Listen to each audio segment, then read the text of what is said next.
If you've hit a speed bump in your career and you're looking for a book to sort of smooth things out, get you back on the road and moving, then this is the book for you.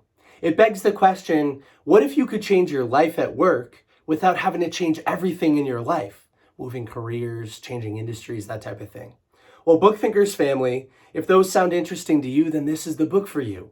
Today I'll be reviewing my biggest takeaways from a book I just finished up, Red Cape Rescue by leadership and career coach Darcy Eikenberg.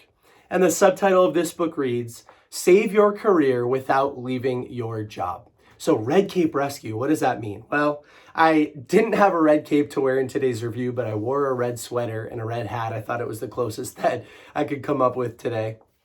And to explain the red cape metaphor in a little bit more detail, I want to read what Darcy wrote here on page 6. She says, quote, every hero needs a red cape. Remember when you were a kid and you'd grab a towel or a sheet and fling it around your neck? You tossed your shoulders back, you stuck your chin out. You felt confident, courageous even. And most importantly, you felt your life was in control as you stood there in your imagined red cape, even if you only controlled the backyard.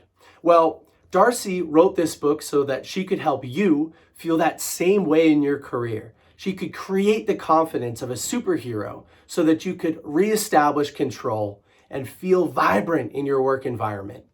So this book is broken into 3 parts. Part 1 is reset how you think. Part 2 is revise what you say. And part 3 is reinvent what you do. And what I'd like to do for today's review is go through 3 of my biggest takeaways in that first section. That way, you can get a good preview to the book. You can see what I thought was valuable in the first section, and you can determine if the rest of the book is worth reading. So we'll jump to the first takeaway. This comes from page 49, and I'll read a quote to kick things off. Darcy says, with clearer values, decisions get easier. And I love that. What she has is a list of core values here in the book.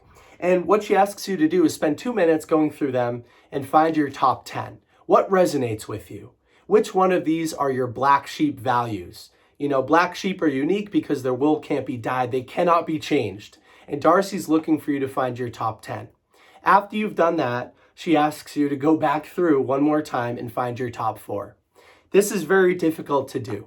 And she references Brant Menswar in here, who wrote a book called Black Sheep. And Brant has you do a similar exercise. So I did that back then. It was very difficult to do. But I came up with my core values.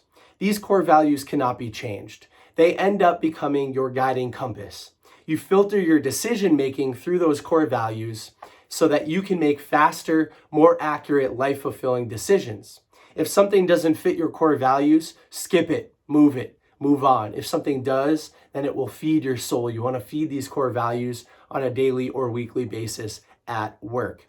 These are values, but they are valuable. They're actionable. You can implement them directly into your life, and things become easier.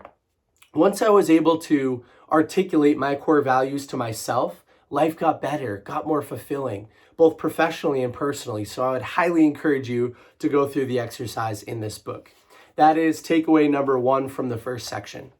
Takeaway number 2 has to do with positive intent. You see, as human beings, we have a negativity bias. When somebody says something, our fight or flight response kicks in pretty fast, especially if there's a little bit of ambiguity and it's not very clear what somebody was communicating with us.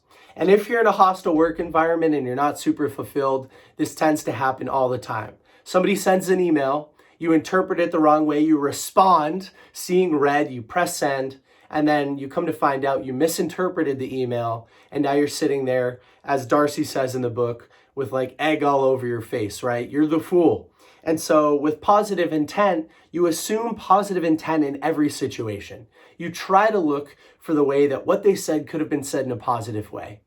It goes in one ear. It's your choice how to respond and take the intent of that message. And when it comes out, choose positive. So I really love that takeaway. It's something that I've tried to implement over the last couple of years through Stoic philosophy.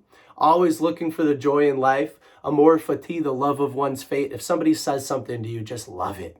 And my third biggest takeaway from this section was to swap frustration for empathy. So oftentimes, if it's tough to see the positive intent, you'll get frustrated. What Darcy says is look for the empathy. I think that Gary Vaynerchuk is a good example of this. If somebody leaves a mean comment on your Instagram post, as an example, Gary says you should feel bad for that person because that negative comment is a reflection of what they're going through. Show a little bit of empathy for what they're going through. They don't really mean any harm to you. They just have a tough situation. And so professionally, if somebody makes an offhanded comment, well, maybe their kid is sick or maybe they're in a rush and behind on a deadline, show a little bit of empathy. Investigate if you have to. But that empathy will go a long way. You want to imagine that positive intent. This section of the book, this chapter, the positive intent was really big for me. So that is a preview of today's book, Red Cape Rescue. I think this book is really important, especially going into 2022. If you're having a really tough time at work, read this book because it might not be your work environment. It may be the way that you're approaching and interacting with the people around you and your workload. You may be able to take control and live a vibrant life within that work environment. Red Cape Rescue, Darcy Eikenberg. She's a great leadership and career coach. I really found a lot of value in this book, and that is today's review. Comment down below. Let me know what you think. And other than that, go read something. Adios. Bye.